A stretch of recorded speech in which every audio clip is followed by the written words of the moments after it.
เชิญชวนทุกท่านเข้าวัดเข้าวารับศีลรับพรหลวงตาเสริมคุณค่าให้กับจิตใจกระทำความดีเรื่องนี้ไม่ต้องอายใครว่างจากการงานเมื่อใดเชิญชวนท่านไปทำบุญกระทำความดีเรื่องนี้ไม่ต้องอายใครฝากเพลงเชิญชวนยิ่งชายอย่าอายเรื่องการทำบุญ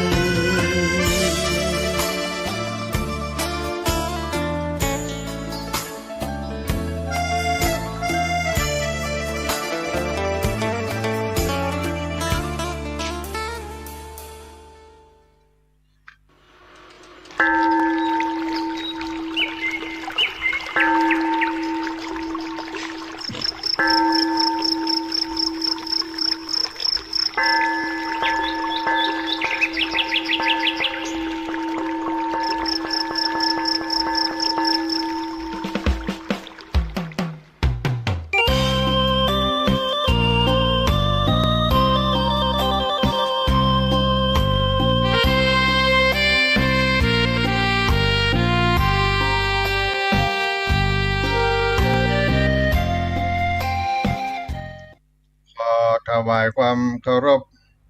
พระมหาเถรานุเถระครูบาสังฆะ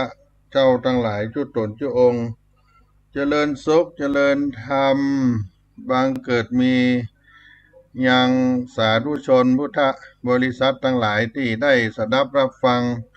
ธรรมะทางสถานีวิทยุวัดฝ่ายหินมหาวิทยาลัยเชียงใหม่ในระบบคลื่น FM 104.50 เมกะเฮิรตซ์วันนี้เป็นวันอังคารที่ 8 สิงหาคม พุทธศักราช 2566 วันที่ 8 เดือน 8 วันนี้เดือน 10 เหนือลง 7 ค่ำวันนี้เป็นวันแต่งวันดาแต่งห้างดาตานเพื่อจะได้ไปทำบุญในวันผู้วันพระเดือน10เหนือลง8ค่ำช่วงนี้การเข้าพรรษา7วันตั้งแต่มาศรัทธาพี่น้องฟ้าฝนตกตั้งแต่ก่อนเข้าพรรษามาถึงวันดาวันแต่งวันดาวันนี้ก็ยังบ่หยุดบ่ยั้งคงจะไปแถมคาดว่าฟ้าฝนตกดีตกงามเป็นความชุ่มความเย็นในวัดสาปีนี้หลังจากที่มันร้อนอบอ้าวมาเมินมานานก็มีความจุ่มความเย็นขึ้นมาพรรษา 2566 ปีนี้วัดวาอารามต่างๆก็มีกิจกรรมการทำบุญตักบาตรการอาบน้ำฟังธรรมสาธุชนทั้งหลายก็สมาทานรับเอาศีล5ศีล8เอาไว้กับตนกับตัวได้ประพฤติปฏิบัติธรรมในช่วงเข้าพรรษาก็เป็นที่น่าอนุโมทนาทุกท่านทุกคนที่ได้อธิษฐานเข้าพรรษาประพฤติวัดปฏิบัติธรรมเป็นกรณีพิเศษในวันที่พระสงฆ์องค์เจ้าได้เข้าอยู่จำพรรษาตามพุทธบัญญัติขององค์สมเด็จพระสัมมาสัมพุทธเจ้าเราก็ได้เข้าใกล้ชิดนำธรรมคำสอนก็คือได้อาบน้ำฟังธรรมของสมเด็จพระสัมมาสัมพุทธเจ้าโดยมีครูบาสังฆเจ้าทั้งหลายได้นำเอาธรรมะมาแสดงมาโปรดมาปันศรัทธาสิ่งใดที่เฮาบ่ได้ฮู้เฮาก็ฮู้สิ่งใดที่มันลืมไปก็จะได้ทบทวนขึ้นมาในช่วงเข้าพรรษานี้ก็เป็นกิจกรรมทำบุญพิเศษเพราะว่าได้พักในฤดูฝน เหมือนที่ได้ฟังธรรมมาเทศนาไปในช่วงเจ้าก็คืออานิสงส์เข้าพรรษาได้แสดงธรรมเป็นธรรมพื้นเมืองเหนือศรัทธาญาติโยมก่อนจะได้ได้จากกันไปในเรื่องราวต่างๆนานาก็จะขอเอาสุภาษิตโบราณล้านนาเอามาปั่นมาฝากพี่น้องเป็นคำสอนโบราณล้านนาไทยเป็นสุภาษิตของนักปราชญ์ครูบาอาจารย์เจ้าที่เปิ้นล่วงแล้วมาเอาเป็นมรดกคำสอนภูมิปัญญาความรู้ในวันนี้ได้เสนอนำเอาบทสุภาษิตล้านนาไทยที่ว่าบ่นับตุพระฮือนับผ้าเหลืองบ่นับต่อเฟืองฮือนับเม็ดข้าวบ่นับตุพระฮือนับผ้าเหลืองบ่นับต่อเฟืองฮือนับเม็ดข้าวก็เป็นสุภาษิตล้านนาไทยที่กล่าวมหันต์แก่พระก็ขอฮือหันต์แก่ผ้าเหลืองมหันต์แก่สั่งข้าวหรือว่าต่อเฟืองนี่ก็ขอให้หันแก่เมล็ดข้าวซึ่งมีคุณค่ากับเฮามาหันแก่คนหนึ่งมาหันแก่คนหนึ่งก็ขอให้หันแก่อีกคนหนึ่งเพื่อประโยชน์อันพึงประสงค์ในบทข้าวสุภาษิตล้านนาไทยที่อาจารย์สนั่นธรรมที่เปิ่นได้ก่อนไกลประพันธ์ไว้มีว่าบ่นับตู้พระฮือนับผ้าเหลืองบ่นับต่อเฟืองฮือนับเม็ดข้าวฮือหันแก่ศาสนาพระเจ้าผ้าเหลืองคือเงาศาสตร์พระหันแก่ธัญญาเมล็ดข้าวพุทธะสาละพอด้านตังกุลเลือกเข้าเอาเม็ดเลือกโต๊ะตนหนุนเจ้านาเจ้าบุญเลือกโต๊ะเลือกเข้าในข้าวสุภาษิตบทที่ว่าบ่นับตัวพระฮือนับผ้าเหลืองบ่นับต่อเฟืองฮือนับเม็ดข้าวในข้าวนั้นก็กล่าวไว้บ่หันแก่พระก็ขอฮือหันแก่ผ้าเหลืองซึ่งเป็นเสมือนสัญลักษณ์ของพระพุทธศาสนาบ่หันแก่สั่งข้าวก็ขอฮือหันแก่เมล็ดข้าวที่ทรงคุณค่าก็คือฮือมองหันด้านคุณประโยชน์ลักและหากจำเป็นต้องเลือกเอาเมล็ดข้าวที่มีประโยชน์มากกว่าสั่งข้าวหรือเลือกเคารพนับถือพระผู้ปฏิบัติชอบและกำจูพระพุทธศาสนาบ่ให้ได้เสื่อมถอยสุภาษิตล้านนาไทยบทที่ว่าบ่นับตัวพระนับผ้าเหลืองบ่นับต่อเฟืองฮือนับเม็ดข้าวก็เอามาปันมาฝากพี่น้องสาธุชนท่านคนฟังทั้งหลายในต้นรายการสาระธรรมยามเย็นวัดสลีโสดาพระอารามหลวงโดยอาตมาภาพท่านพระครูปัญญาสังฆการหรือท่านพระครูพรหมินทร์ผู้ช่วยเจ้าอาวาสวัดสลีโสดาตีนดอยสุเทพปุชุบรรพตครูบาเจ้าสลีวิจัยในเมื่อค่ำยามเย็นวันนี้เนาะวันนี้วันแต่งวันดาวันห้างกินดาตานพี่น้องท่านสาธุชนฝนตกติดต่อกันมา9 วัน9 คืน10 วันละบ่หยุดบ่ยั้งที่วัดสลีโสดาที่นี่ก็เป็นน้ำฟ้าสายฝนที่จุ่มที่เย็นมาถึงเติงวันที่8วันพรุ่งนี้ก็จะเป็นวันพระวันศีลวันธรรมสวนะวันนี้ท่านทั้งหลายก็เตรียมพอตอกดอกไม้ธูปเทียนได้มีภัตตาหารของข้าวของหวานที่จะเอาไปทำบุญในวันพรุ่งนี้ก็จะจัดสรรหาเอาไว้เพื่อได้สร้างยังทานก็คือการทำบุญตักบาตรการทานกันเข้าสังฆทานต่างๆนานาก็ได้ไปสมาทานรับศีลไปในวัดวาอารามไปจะทำจิตใจให้สงบเจริญจิตภาวนาในวันนี้ก็ได้เตรียมกันพรุ่งนี้ก็เข้าวัดเข้าวากันซึ่งเป็นวันพระวันธรรมสวนะก็แปลว่าวันที่เฮาท่านทั้งหลายได้ไปอาบน้ำฟังธรรมมีวันพระใหญ่ก็คือวัน เดือนดับเดือนเพ็งแล้วก็วันศีลน้อยก็ศีล8ค่ำออก8ค่ำแฮม8ค่ำเดือนเพ็งเดือนดับก็เดือนเพ็ง15ค่ำเดือนดับ14ดับ15ค่ำก็เป็นวันที่เข้าวัดเข้าวามาเมื่อครั้งสมัยพุทธกาลแล้วเมื่อพระเจ้าพิมพิสารเปิดได้ตอดสายพระเนตรได้หันพวกเดรัจฉีประชุมกันในวัน8ค่ำ14ค่ำ15ค่ำถึงเดือนขึ้นเดือนแฮมเดือนขึ้นเดือนลงก็จึงนำความนี้เข้ามากราบทูลองค์สมเด็จพระสัมมาสัมพุทธเจ้าพระองค์ก็มีพุทธานุญาตให้มีการประชุมกันในวันดังกล่าวเพื่อให้มีการแสดงธรรมและฟังธรรมเพื่อนำไปเป็นข้อปฏิบัติไปคัดไปเหลาจิตใจดังนั้นวันศีลน้อยศีลใหญ่วันพระวันธรรมสวนะก็จึงมีความสำคัญในทางพระพุทธศาสนาและมีคุณประโยชน์ก็คือเป็นโอกาสที่พระภิกษุสามเณรได้มาประชุมพร้อมกันอาบน้ำฟังธรรมได้รับธรรมะน้ำธรรมคำสอนขององค์สมเด็จพระสัมมาสัมพุทธเจ้าและก็เป็นโอกาสที่พระภิกษุสามเณรได้พลัดเปลี่ยนกันแสดงธรรมอันเป็นวิธีการฝึกตนและประสบการณ์ที่มีความสามารถในการถ่ายทอดหลักธรรมคำสอน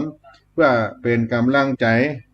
เป็นกำลังสำคัญในการเผยแผ่พระพุทธศาสนาสืบไปและเป็นโอกาสที่พุทธศาสนิกชนจะได้เจริญศรัทธาในพระพุทธศาสนาและพระรัตนตรัยเพราะได้ฟังธรรมเกิดความรู้และความเข้าใจในแนวการปฏิบัติตนเพื่อความเป็นพุทธศาสนิกชนที่ดีเป็นโอกาสที่จะได้สร้างความสัมพันธ์อันดีงามระหว่างในชุมชนเพราะในวันพระวันศีลบอกว่าศีลน้อยศีลใหญ่เดือนขึ้นเดือนลงคนศรัทธาประชาชนก็จะมาร่วมกันทำบุญก็จึงเป็นวิธีการสร้างความสามัคคีได้ก่ออนุเคราะห์ช่วยเหลือกันในตามสมควรที่จะช่วยเหลือกันได้นี่ก็เป็นวันที่เราได้เข้าวัดเข้าวาวันศีลวันพระวันธรรมสวนะศรัทธาประชาชนเข้าวัดเข้าวากันเป็นคนดีมีศีลมีธรรมเรียกว่าสาธุชนสาธุชนเป็นคนดีคนที่มีความสุจริตมีความจริงใจในหน้าที่การงานปฏิบัติหน้าที่ภารกิจอันใดมีปฏิบัติหน้าที่ภารกิจใดๆก็จะสำเร็จไปตามความมุ่งหมายเป็นเรื่องของสาธุชนก็คือสุจริตชนนั่นเองอานิสงส์ที่จะได้จากการฟังธรรมพระพุทธเจ้าได้ตรัสไว้ว่า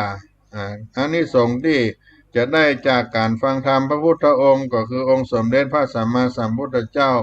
ได้ตรัสไว้ว่าการฟังเทศน์ฟังธรรมมีอานิสงส์ก็คือผู้ฟังย่อมได้ฟังสิ่งที่บ่เคยฟังสิ่งใดที่เคยฟังแล้วยังบ่เข้าใจอันใดก็จะได้เข้าใจชัดเจนขึ้นและก็บรรเทาความสงสัยอันใดเป็นความสงสัยเป็นความบ่เข้าใจก็จะได้เข้าใจชัดเจนขึ้นทำให้ความหันให้ถูกต้องจิตของคนฟังย่อมผ่องใสซึ่งทั้งหมดนี้ก็เป็นลักษณะที่ได้รับการฟังธรรมลักษณะของการฟังชีวิตประจำวันของคนเฮาต้องฟังหูหรือว่าโสตะแปลว่าหูพระพุทธองค์ได้ตรัสว่าฟังแล้วต้องนำมาคิดไข้ครวญให้เรียบร้อยก่อนจึงเชื่อบอกว่าจะเป็นเรื่องใดต้องเอามาคิดมาไตร่ตรองไข้ควรก่อนแล้วจะเชื่อสิ่งที่เราได้รับฟังมานั้นในอดีตการก็มีเรื่องราวในสมัยพุทธกาลที่องค์สมเด็จพระสัมมาสัมพุทธเจ้าในกาลหนึ่งสมัยหนึ่งที่พระองค์ได้ประทับอยู่ณพระเชตวันมหาวิหารที่เมืองสาวัตถีญาติโยม ไปฟังเทศน์ฟังธรรมเป็นจำนวนมากซึ่งส่วนใหญ่ก็จะเป็นสตรีมากกว่าสุภาพบุรุษมากกว่าพระใจเทวดามากกว่าเทวบุตรนางวิสาขาก็จึงเกิดความสงสัยว่าบรรดา บรรดาแม่หญิงทั้งหลายนั้นนางวิสาขาก็เกิดความสังกาความสงสัยว่าบรรดาแม่หญิงทั้งหลายไปฟังธรรมะไปฟังเทศน์ฟังธรรมนี้มารักษาอุโบสถศีลมารักษาศีลห้าศีลห้านี้วัตถุประสงค์ที่แท้จริงคืออันยังกันแน่ก็เลยไปถามดูถามผู้สูงอายุก็ได้ตอบว่าอยากจะได้ไปสวรรค์นิพพานอยากจะไปเกิดในสวรรค์จึงมาฟังเทศน์ฟังธรรมฟังคำสอนของพระพุทธเจ้าอายุ40 ถึง 50 ปีก็ได้คำตอบว่ามาเพื่อจะเป็นใหญ่ในครอบครัวว่าอยากให้สามีนอกใจก็เลยมาฟังธรรมคำสอนของพระพุทธเจ้าเพื่อจะได้รับอานิสงส์จากการฟังธรรมสวดมนต์ไหว้พระทำวัดไหว้พระเจ้าไหว้พระธรรมพระสงฆ์ช่วงในวัย25 ถึง 30 ปีก็บอกว่าอยากมีลูกคนแรกเป็นลูกผู้ชายการฟังเทศน์ฟังธรรมในสมัยก่อนคนก็มีวัตถุประสงค์มีความแตกต่างกันเป็นอย่างนี้เมื่อเฮามาฟังธรรมในวันพระวันศีลก็เช่นเดียวกันอยากจะได้ฟังแล้วคิดไปตามไปคิดไปตัวใคร่ควรไปตัวในสิ่งที่ดีงามที่เฮาได้ฟังนั้นการฟังเทศน์ฟังธรรมเกิดประโยชน์อย่างใดพระพุทธเจ้าพระองค์ทรงได้ชี้แจงว่าพุทธศาสนานี้จะเจริญมั่นคงถาวรสัจธรรมของพระองค์จะเจริญถาวรอยู่ได้ก็เพราะมีคนที่เฮียนธรรมโดยเคารพมีคนฟังธรรมโดยเคารพมีคนสาธยายธรรมโดยเคารพมีคนเผยแผ่ธรรมโดยเคารพหากเป็นเช่นนี้ศาสนาก็จะคงอยู่ตราบไป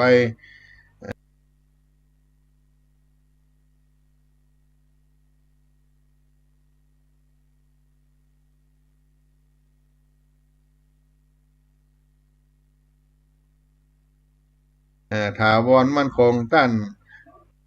ต้องเตื้อที่องค์สมเด็จพระสัมมาสัมพุทธเจ้าพระองค์ได้ตรัสว่าสัจธรรมคำสอนของพระตถาคตนี้หากว่ายังมีคนเฮียนธรรมโดยเคารพยังมีคนใฝ่ใจในธรรมมีคนสาธยายธรรมมีคนมาฟังธรรมตราบใดคำสอนขององค์สมเด็จพระสัมมาสัมพุทธเจ้าก็จะสถิตสถาพรอยู่ตราบนั้นนานชั่วนานการฟังเทศน์ฟังธรรมก็เปรียบเสมือนฝนที่ตกลงมาทำให้ชีวิตของสัตว์น้ำเป็นต้นว่าป่าก็ดีได้เปลี่ยนไปเพราะพระธรรมเทศนาก็ทำให้ชีวิตของคนเฮาเปลี่ยนไปเหมือนกันพุทธเจ้าได้สอนองคุลิมานซึ่งเป็นโจรที่ฆ่าคนเป็นจำนวนมากจนกระทั่งวันหนึ่งจะฆ่าแม่ตนเองพระองค์เสด็จไปโปรดเพราะหากพระองค์ไปโปรดแล้วองคุลิมานก็จะฆ่าแม่ตนเองมรรคผลนิพพานส่วนที่จะได้จะหมดไปเพราะเป็นอนันตริยกรรมเป็นกรรมอันนักห้ามสวรรค์นิพพานถ้าไปฆ่าพ่อแม่ปู่ย่าตายายผู้มีอุปการะคุณฆ่าแล้วหมดสิทธิ์ที่จะเป็นพระอรหันต์บ่มีทางที่จะไปสวรรค์จะไปนิพพานไปอย่างเดียวก็คือนรกพระองค์หันเหตุการณ์อย่างนี้ก็จึงได้เสด็จไปโปรดองคุลิมานดังที่เฮาทั้งหลายได้ทราบกันเมื่อพระองค์ไปถึงก็เจอองคุลิมานไล่ตามฆ่าแม่ของตัวเก่าพระองค์ก็จึงเข้าไปขวางระหว่างกลางองคุลิมานก็บ่ฮู้จักก็จะเลยฆ่าพระเจ้าแถมเพื่อจะได้เอานิ้วมือให้ครบปันนิ้วองคุลิมานก็จึงเดินตามพระพุทธเจ้าแต่เตียวไปอย่างใดก็โดยพระพุทธองค์บัดตันจึงบอกให้พระเจ้าหยุดเดินพระพุทธองค์ก็ตอบว่าอาตมาภาพก็หยุดเตียวหยุดเดินแล้วโยม อาตมายุทธทำบาปกรรมทั้งหมดแล้วองคุลิมานก็ได้สติขึ้นมาทำบาปแถมต่อไปก็ซัววางดาบลงเอาขว้างลงทิ้งไปเข้าไปกับพระพุทธองค์จนกระทั่งได้ขออุปสมบทเป็นพระภิกษุเพราะได้ฟังธรรมคำสอนของพระพุทธเจ้าจนได้เป็นอรหันต์อันนี้ก็เรียกว่าการฟังเทศน์ฟังธรรมแม้น้อยนิดแต่ก็ได้เป็นประโยชน์มากมาย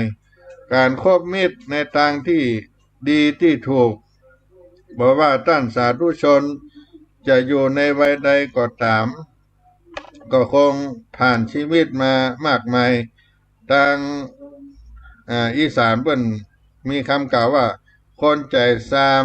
อย่าได้เอาเป็นแบบคนใจแคบอย่าเอาเป็นฝูงคนใจสูงจึงเดินตามกันคนใจสูงจึงเดินตามก้นคนใจซามอย่าเอาเป็นแบบคนใจแคบอย่าเอาเป็นฝูงคนใจสูงจึงเดินตามก้นคนใจซามนิสัยใจคอบ่ค่อยดีชอบละลานคนอื่นใจบ่ดีทำอะไรอย่างมักผิดพลาดตลอดเวลาดำเนินชีวิตในทางที่ผิดพลาดคนใจซามจะเอาแต่ตัวอย่างเดียวโลภมากพระพุทธเจ้าพระก็ตรัสว่าความโลภพุทธองค์สมเด็จพระสัมมาสัมพุทธเจ้าได้ตรัสว่าความโลภเป็นอันตรายของธรรมทั้งหลายคนใจซามเป็นตัวอย่างที่บดีคนใจแคบอย่าได้เอาเป็นฝูงอย่าไปนับเป็นเพื่อนคนไหนเป็นคนใจแคบจะอยู่คนเดียวจะไปคนเดียวบ่เคยชวนใครช่วยเหลือใครเป็นคนใจแคบมาช่วยเหลือเพื่อนฝูงคนใจสูงก็จึงเดินตามก้นก็คือเดินในทางที่ดีที่ถูกต้องอย่างที่ถูกต้องที่ดีที่สุดก็เดินตามกันไปในทางนั้นก็เป็นมรรคที่ดีเพราะฉะนั้นแม้แต่ในหลวงในรัชกาลที่9เปิ้นยังได้กล่าวได้ตรัสพระราชดำรัสเรื่องคุณธรรมทั้ง4ประการก็คือ1ให้ทุกคนคิดพูดทำด้วยเมตตามุ่งดีมุ่งเจริญต่อกันแต่ละคนช่วยเหลือเกื้อกูลประสานประโยชน์กันในงานก็จะสำเร็จผลทั้งแก่ตนแก่ผู้อื่นแก่ประเทศชาติทำให้ทุกคนประพฤติปฏิบัติอยู่ในความสุจริตในกติการะเบียบแบบแผนโดยเท่าเทียมกันต่างคนต่างพยายามทำความคิดความหันของตนถูกต้องเที่ยงตรงและมั่นคงอยู่ในเหตุในผลจะหันได้ว่าทรงพระราชทานโอวาทให้แก่พระสงฆ์นิกรประการแรกก็คือทุกคนนั้นคิดพูดทำด้วยความเมตตาคิดพูดทำด้วยความเมตตาใครจะทุกข์ยากก็ช่วยเหลือเจือจนอุปถัมภ์บำรุงกันตามสมควรเฮามีโอกาสที่จะช่วยกันด้วยวจีกรรมก็คือการสั่งสอนอบรมผู้ใหญ่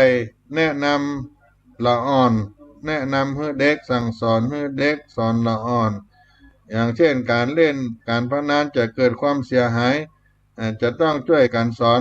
มีเมตตาวจีมีลูกสอนลูกมีหลานสอนหลานมีน้องมีลูกน้องช่วยสอนลูกน้อง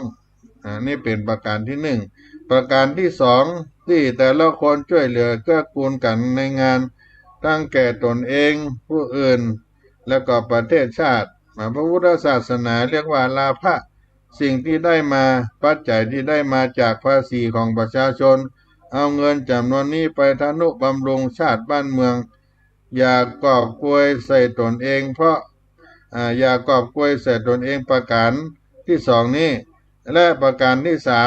3ประการที่3การที่คนประพฤติสุจริตในกติการะเบียบแบบแผนด้วยเท่าเทียมกันมีความเสมอกันโดยศีลกฎหมายก็จะต้องมีความเสมอภาคกันประการที่4ก็คือต่างคนต่างทำความคิดของตนให้ถูกต้อง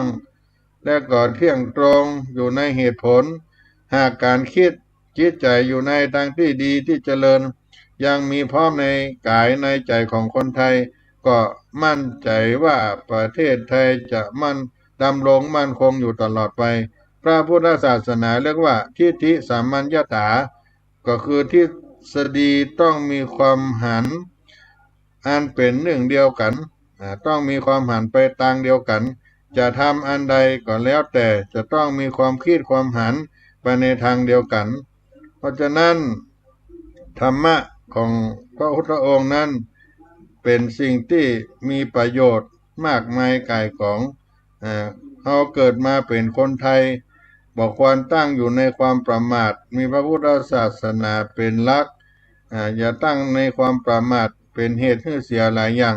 ต้องมีสติสัมปชัญญะอยู่ตลอดเวลาในการปฏิบัติหน้าที่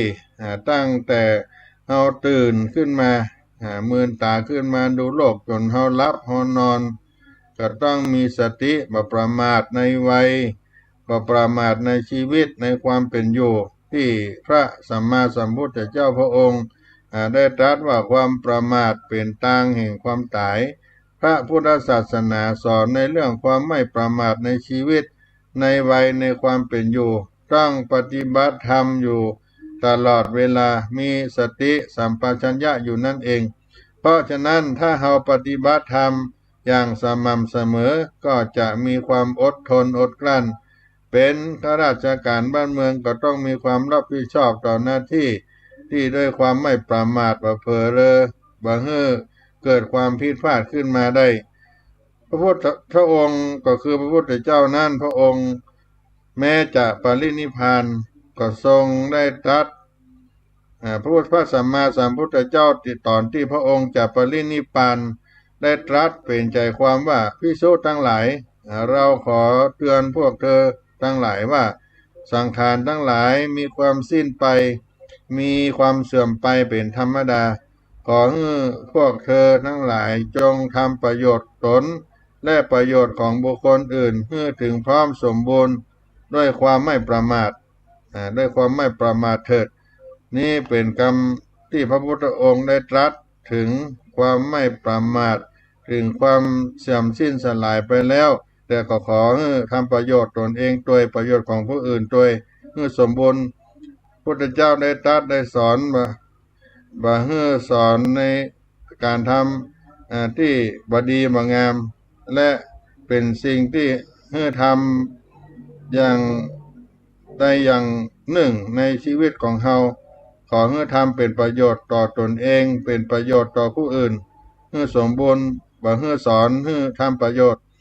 บ่ได้สอนให้ทำประโยชน์แก่ตนเองบ่ได้สอนทำประโยชน์แก่ผู้อื่นอย่างเดียวแต่ต้องทำประโยชน์ของตนและผู้อื่นด้วยถ้ามีครอบครัวก็ต้องช่วยเหลืออุปถัมภ์บำรุงถ้าเป็นศาสนิกชนก็ต้องช่วยบำรุงพระพุทธศาสนาก็หากเป็นพลเมืองของประเทศชาติก็ต้องช่วยทำนุบำรุงชาติด้วยการเสียภาษีการช่วยเหลือในทางอื่นทางใดก็แล้วแต่ก็เป็นประโยชน์แก่ชาติบ้านเมืองให้เป็นประโยชน์แก่ชาติบ้านเมืองเป็นลักษณะที่เราทั้งหลายต้องประพฤติปฏิบัติกันในคำสอนขององค์สมเด็จพระสัมมาสัมพุทธเจ้าในชีวิตประจำวันของเรามีสิ่งหนึ่งที่เกิดขึ้นในปัจจุบันนี้เรียกว่าโลกธรรมคือของประจำโลกมีมาแต่โบราณกาลมาแต่เก่าแต่โบราณพุทธเจ้าได้ตรัสว่าเมื่อมีลาภเสื่อมลาภมียศเสื่อมยศนินทาสรรเสริญทุกข์สุขเป็นเรื่องประจำโลกถ้าเรื่องทุกข์เรื่องสุขเรื่องมีลาภเสื่อมลาภมียศเสื่อมยศนินทาสรรเสริญทุกข์สุขนี่เป็นเรื่องประจำโลกถ้าทำใจได้ก็อยู่สบายใจในทางพระพุทธศาสนาก็สอนให้เป็นคนอดทนเพราะเรื่องต่างๆเหล่านี้เป็นเรื่องที่เราต้องประสบอยู่เป็นประจำมีสุขวันนี้มันก็มีทุกข์มียศก็เสื่อมยศมีลาภก็เสื่อมลาภไม่ว่าจะเป็นไผก็ตามแต่ก็ต้องเจอสิ่งต่างๆเหล่านี้ต้องทำตนให้แข็งแกร่งเหมือนดังหินดังผาทำจิตใจเขาทำตนให้เขาแข็งแกร่งเหมือนดังหินดังผาจิตใจก็เหมือนกันถ้าทำเช่นนั้นได้ก็จะสบายใจที่พระพุทธองค์พระอรหันต์มามีความโกรธความโลภความหลง มันมีราคะโทสะก็ทรงอยู่ได้หากว่าเรามีความจริงใจต่อพระพุทธศาสนาถ้าเรามีความปรารถนาดีต่อสังคมโดยมากก็จะบ่มีศัตรูมีเมตตากายกรรมเมตตาวจีกรรมเมตตามโนกรรมมีความหันที่ถูกต้องมีความหันที่ถูกต้องความหันที่ดีเป็นคนดีจิตใจสูงส่งเราก็จะมีความสุขตลอดเวลายิ้มแย้มแจ่มใสบ่มีความโลภจนเกินไปบ่มีความโกรธจนเกินไปปฏิบัติหน้าที่อย่างใดก็ขอให้มีความสุขเมื่อดูแบบอย่างองค์สมเด็จพระสัมมาสัมพุทธเจ้าเป็นที่ระลึกเป็นพุทธานุสติตลอดเวลา45 ปีที่พระองค์ได้โปรดเวนยสัตว์ตั้งแต่ตื่นเช้า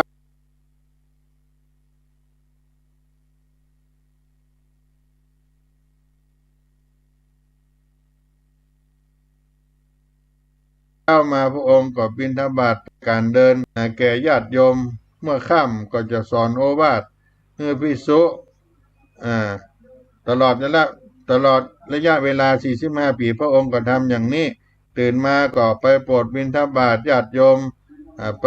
ตรวจด้วยยานว่าจะไปโปรดไผสายใดตั้งใดพระองค์ก็เสด็จด้วยการเดินเท้าตกบ่ายก็เทศนาธรรมแก่ญาติโยมเมื่อค่ำก็สอนโอวาทให้แก่ภิกษุเมื่อเที่ยงคืนก็ตอบปัญหาเทวดาจนสว่างก็ทรงตรวจสอบด้วยว่าจะไปเทศน์ให้ไผฟังโดยทรงอย่างยานก็ทำเช่นนี้ทุกวันดังนั้นเราก็จึงควรนำเอาพุทธกิจของพระองค์นี้มาเป็นแบบอย่างในชีวิตประจำวันของเราก็เป็นสิ่งที่ให้เกิดประโยชน์กับในชีวิตเราจะปฏิบัติหน้าที่อย่างใดในฐานะถ้าหากเป็นข้าราชการบ้านเมืองก็เอาธรรมะทศพิธราชธรรมคือหัวใจของนักปกครองได้แก่การให้ทานทานคือการให้การเสียสละศีลเป็นความปกติเย็นสบายเป็นผู้อยู่เย็นเป็นสุขปริจาคะแปลว่าบริจาครู้จักกำจัดสิ่งมัวเมาในชีวิตก็หมายถึงเสียสละอารมณ์ข้าศึกของใจและคือความโลภความโกรธความหลงต้องเสียสละอย่าได้นำปาอารมณ์บดีเข้ามาอาชวะความซื่อตรงอย่าโคดในข้องอในกระดูกทำงานอันใดก็แล้วแต่ต้องตรงไปตรงมามัทวะเป็นคนอ่อนโยนคนเฮาทุกวันนี้ความมีสัมมาคารวะจะน้อยลงเจอคนใหญ่ก็หู้จักยกมือไหว้มือสาหู้จักอ่อนโยนอ่อนน้อมถ่อมตัวหู้จักอ่อนโยนอย่าถือตัวถือยศถือศักดิ์ข้อต่อไปตปะเผากิเลสให้หมดไปความโกรธความโลภความหลงอิจฉาริษยางุดงิดตลอดเวลาต้องเผาทิ้งไปเมื่อเป็นขยะให้มันหมดไปจากจิตจากใจขจัดออกไปด้วยความเพียรความขยันอโกฏะข้อ1ต่อมาเป็นคนบ่โกรธไปด่าว่าก็แล้วบ่โกรธบ่เครียดบ่ผูกโกรธจะเป็นเวรต่อกันและข้อต่อไปอวิหิงสาบ่เบียดเบียนกันบ่ทำร้ายกันอยู่ด้วยความผาสุกมีน้ำใจต่อกัน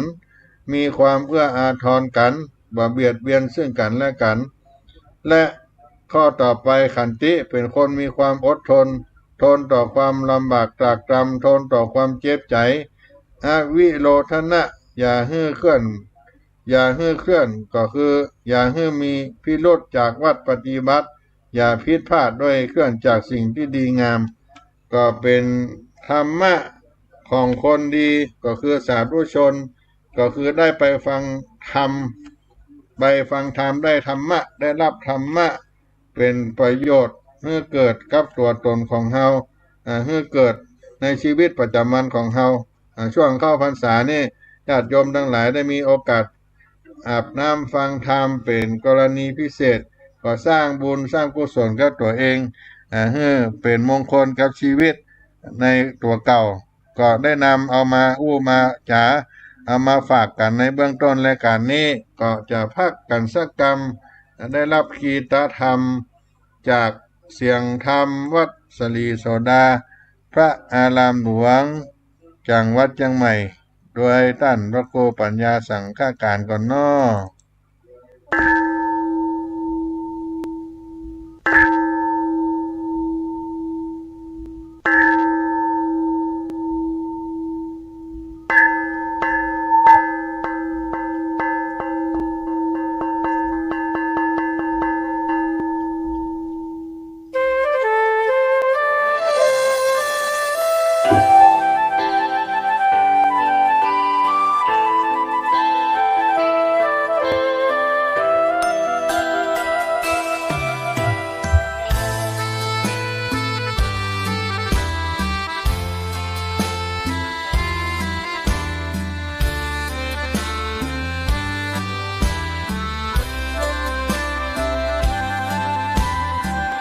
ได้เกิดเป็นคนนั้นยากจริงนะ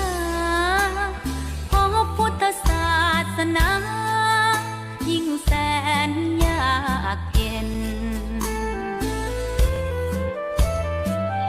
คนไทยโชคดีที่สุดแล้วมีแก้ว3 ดวงงามเด่น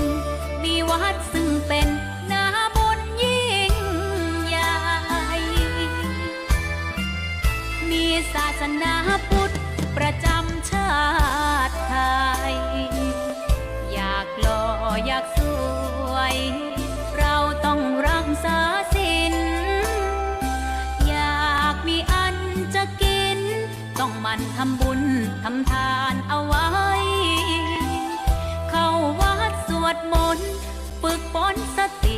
ให้ว่องไวรีบทำตอนที่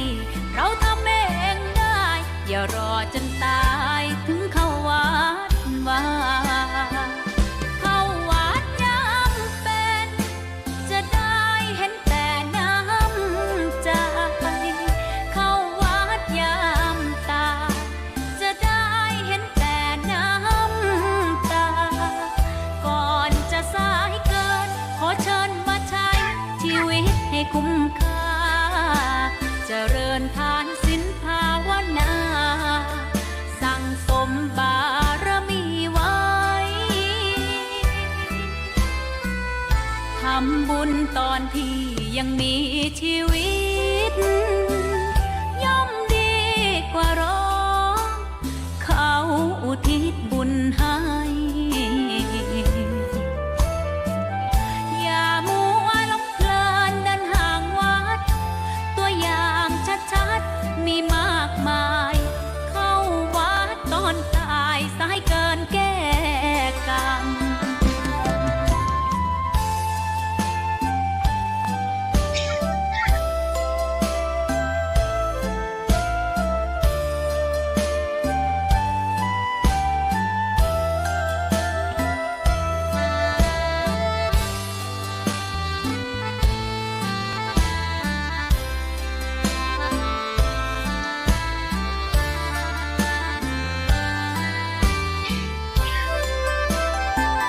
เข้าวัดยามเป็นจะได้เห็นแต่น้ำใจเข้าวัดยามตาย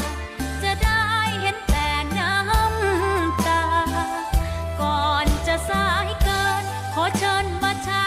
ชีวิตให้คุ้มค่าเจริญทานศีลภาวนาสั่งสมบารมีไว้ทำบุญตอนที่ยังมีชีวิตย่อมดีกว่ารอเขาอุทิศบุญให้อย่ามัวหลงเพลินเดินห่างวัดตัวอย่างชัดๆมีมากมายเข้าวัดตอนตายสายเกินแก้กรรม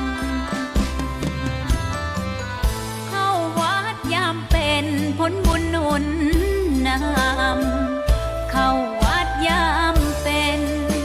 จะได้เห็นแต่น้ำใจเข้าวัดยา ห็นแต่น้ำตา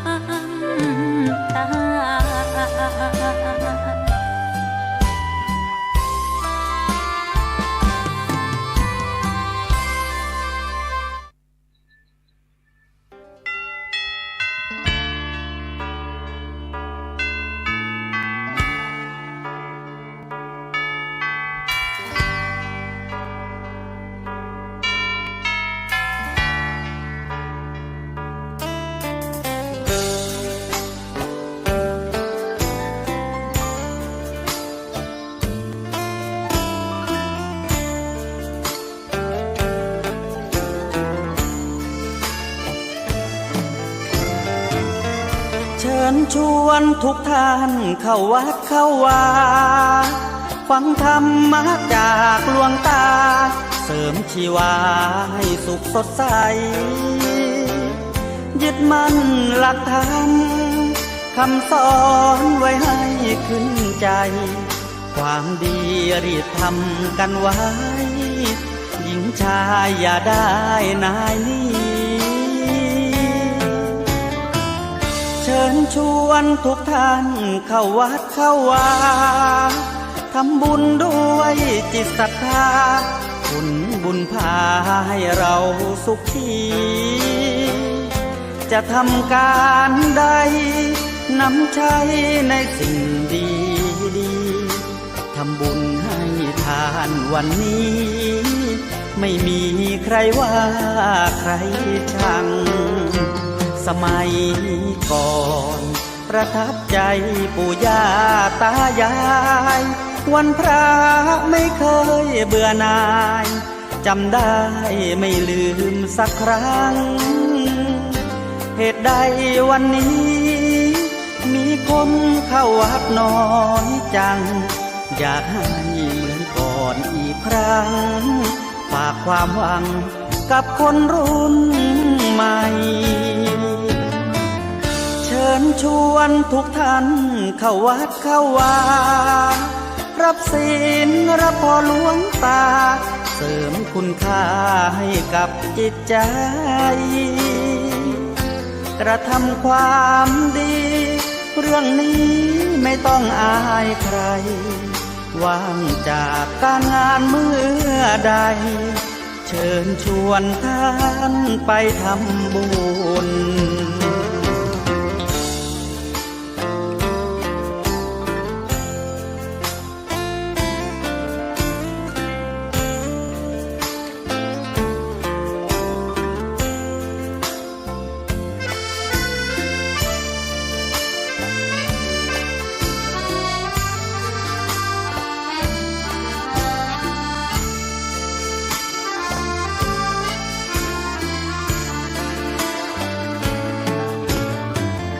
เชิญชวนทุกท่าน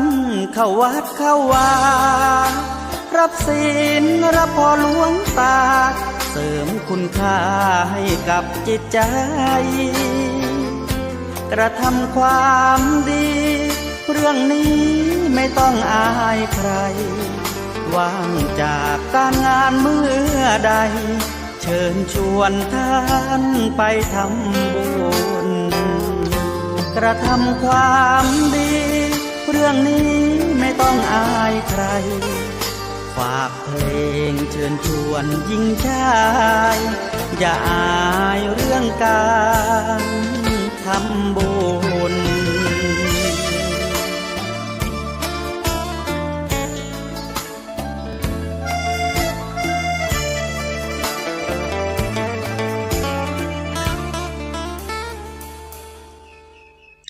ก็มาถึงช่วงใต้รายการหลังจากได้ฟังคีตธรรมจากรายการเสียงธรรมวัดสลีโสดาพระอารามหลวงจบลงไปวันนี้เป็นวันแต่งวันดาวันที่จะเตรียมตัวเข้าไปทำบุญในวันพระวันศีลในวัดวาอารามตามคำสอนในหน้าที่ของชาวพุทธก็คือทานศีลภาวนาบุญก็จะเกิดขึ้นเป็นบุญ เป็นเครื่องชำระจิตใจให้สะอาดบริสุทธิ์โดยการให้ทานขจัดความโลภความตณีที่เหนียวศีลก็กำจัดความโกรธภาวนาก็กำจัดความหลงหลงทิศหลงทางหลงผิดหลงลืมหลงไหลการให้ทานเมื่อเฮาสละบริจาคทานทำให้ความโลภที่หุ้มในใจเฮาได้จางได้เลือนไปจิตที่ปราศจากความโลภก็จะใสขึ้นความหิวความอยากต่างๆก็จะหมดไปจิตก็บริสุทธิ์ยิ่งขึ้นความบริสุทธิ์ของจิตนี้เขาเรียกว่าบุญแต่ว่ามันสะอาดไปได้ระดับหนึ่งต้องอันการรักษาศีล จิตที่ถูกความโกรธเข้าไปหุ้มทำให้ใจเล่านอนอยู่ตลอดเวลาเพราะเฮาเริ่มรักษาศีลพอเฮาเริ่มรักษาศีลความร้อนของจิตที่เกิดจากความโกรธก็ค่อยเบาบางลงจิตก็ผ่องใสขึ้นมีคุณภาพขึ้น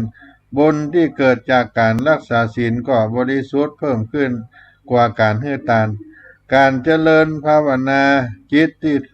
ถูกหุ้มด้วยโมหะอันนี้ลึกเลยโมหะทำให้จิตมืดทำให้มองไม่ออกว่าชีวิตเกิดมาเพื่ออะไรหยังคืออะไรหยังในเป้าหมายชีวิตเหมือนคนเดินอยู่ในที่มืดมันว้าเหวมันสะดุ้งหวาดเสียวหาทางออกบ่เจอบ่ได้มันหลงทางทรมานอยู่ตลอดเวลาจิตที่ถูกหุ้มด้วยโมหะจะต้องแก้ด้วยการทำภาวนาเมื่อเฮาภาวนามากเข้าโมหะก็จะลดไปจิตก็สว่างขึ้นทำให้หันทางของชีวิตเป้าหมายชีวิตเป็นอย่างไรเฮาจะไปสู่เป้าหมายนั้นได้อย่างไรเมื่อไปสู่เป้าหมายนั้นเฮาจะทำผลอย่างไรให้หันได้ตลอดจิตจะมีอานุภาพมีความพิเศษขึ้นเช่นสามารถระลึกในสิ่งที่เฮาลืมไปแล้วแต่ว่าเมื่อวานนี้เมื่อวันซืนเลื่อยไปจนกระทั่งอยู่ในท้องแม่ก่อนอยู่ในครรภ์แม่คอยหลังไปหลายภพหลายชาติจะได้พอถึงขั้นนั้นก็สามารถมองหันการเวียนว่ายตายเกิดของสัตว์โลกทั้งหลายได้และสามารถมองหันกิเลสว่าเป็นอย่างไรวิธีขจัดเป็นอย่างไรขจัดไปแล้วจะเป็นอย่างไรเพราะฉะนั้นภาวนาจะมีอานิสงส์มากกว่าการให้ทานการรักษาศีลอย่างนี้เพราะทำให้จิตมีคุณภาพสว่างบริสุทธิ์จิตเป็นที่สว่างบริสุทธิ์ทำให้จิตนั้นมีความสุขมากบ่มีทุกข์เจือปนบ่มีทุกข์เจือปนมีสุขมีสติมีปัญญามีพลังกล้าคิดพูดทำแต่เรื่องในสิ่งที่ดีๆอันนี้ศีลทานภาวนาเกิดบุญแตกต่างกันดังที่ได้กล่าวไปก็เข้าวัดวาอารามในวันพรุ่งนี้ได้กินได้ทานแต่ละวัดแต่ละวาก็มีการทำบุญตักบาตรเมื่อเจ้าบางฝ่ายมาบางวัดก็มีการฟังธรรมบางวัดก็ฟังธรรมตอนบ่ายก็แล้วแต่สะดวกบางวัดมีศรัทธามานักมาหลายก็สูตรกรรมฐานสวดมนต์ประจำอุบาสกอุบาสิกานะโมพุทธายะนะโมธัมมายะนะโมสังฆายะอัปปะมาโนพุทโธอัปปะมาโนสังโฆอัปปะมาโนบทสวดกรรมฐานของศรัทธาชาวบ้านวัดสลีโสดานี่ถ้าเมื่อมีศรัทธามานอนวัดวาอาราม 3-40 ปีปี2 ปีตั้งแต่โควิดมานี่ก็บ่มีศรัทธาได้นอนวัดเพราะ บ้างก็เสียชีวิตไปบ้างก็บ่กล้าเข้ามาแต่ก็มาทำบุญต้านกันเข้าใส่บาตรหยาดน้ำฟังธรรมกันอยู่ถ้ามีโอกาสวัดใดก็ดีมีศรัทธามานอนวัดสวดกรรมฐานบางที่ก็เอาทำวัดเจ้าทำวัดเย็นไปสวดแบบย่อๆให้ศรัทธาได้เกิดบุญกุศลเป็นสมาธิธรรมตัวได้เข้าเฝ้าองค์สมเด็จพระสัมมาสัมพุทธเจ้าเจริญจิตตภาวนาวันพระวันศีลแปลงขันเข้าตอกดอกไม้เตรียมดาไว้ในวันแต่งวันดาอย่างวันนี้ก็ซ้อดอกซ้อดวงเข้าตอกเทียนธูปเอาไปวัดวาอารามเพื่อไปไหว้ไปบูชาพระรัตนตรัยให้เกิดเป็นบุญกุศล และก็ได้ฮือตานรักษาศีลการเจริญจิตภาวนาได้ฟังธรรมะได้เกิดประโยชน์ดังที่ได้กล่าวไปในต้นรายการอานิสงส์ในการฟังธรรมได้เกิดขึ้นกับเฮาและที่สำคัญได้อุปถัมภ์บำรุงพระเจ้าพระสงฆ์ก็ถือว่าเป็นการค้ำจูพระพุทธศาสนาบางท่านก็ขออนุญาตพ่อแม่บวชเข้าพรรษา3 เดือน